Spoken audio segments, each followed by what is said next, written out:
Good afternoon. Following the major incident at Clutha Vaults last night at about 10:30 involving a Police Scotland helicopter, we can now confirm that the number of fatalities involved in this incident has risen to 8.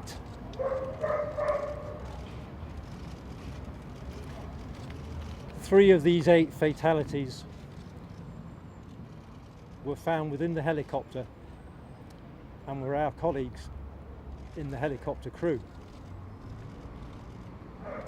The remaining 5 people were found within the building. 14 people remain seriously injured in Glasgow hospitals and have been cared for by health colleagues there. A major investigation is underway by the police under the direction of the Crown Office and Procurator Fiscal Service and by the Air Accident Investigation Branch. Together with colleagues from Scottish Fire and Rescue and the Scottish Ambulance Service, Police Scotland officers are working to rescue and recover within the premises behind us. Everyone's thoughts and condolences are with the family and friends of those who have died and those who are injured. This is a complex and ongoing rescue operation. It will not be a quick operation. It's a very complicated and indeed dangerous scene. I pay tribute to those people from the emergency services who are working in and around the scene. I'd also like again to commend the courage of the people in Glasgow who, heedless for their own safety, took action last night at the time of the incident, and the many acts of kindness we've seen since. Particularly, I've been asked to mention the fact that many of the rescue workers are grateful to the Holiday Inn Express, the nearby hotel that has thrown open its doors to provide food and shelter for the rescue staff as they go about their job. We are dealing with a very sensitive investigation and operation here. It will go on for many days yet. I'd like to finally repeat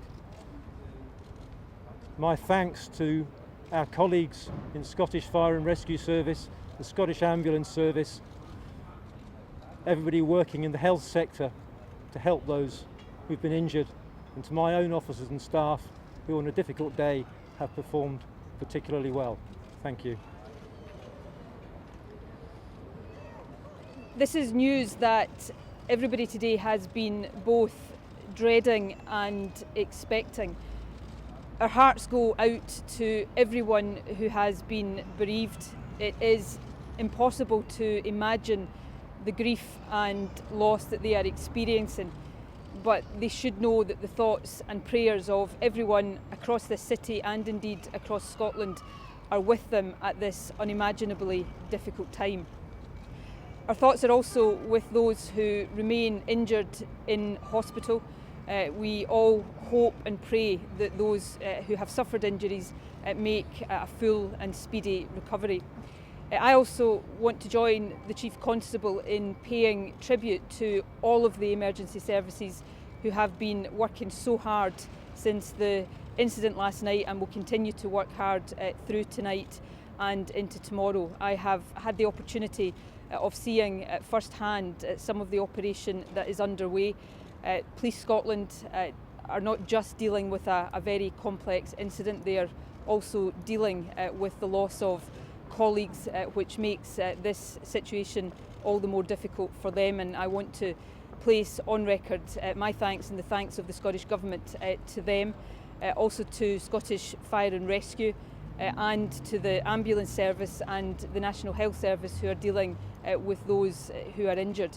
Our thoughts and gratitude are with all of those in the emergency services who continue to work in what, as the Chief Constable has just described, is an extremely sensitive and complex accident site. Lastly, I would also echo the Chief Constable's words about the people of Glasgow.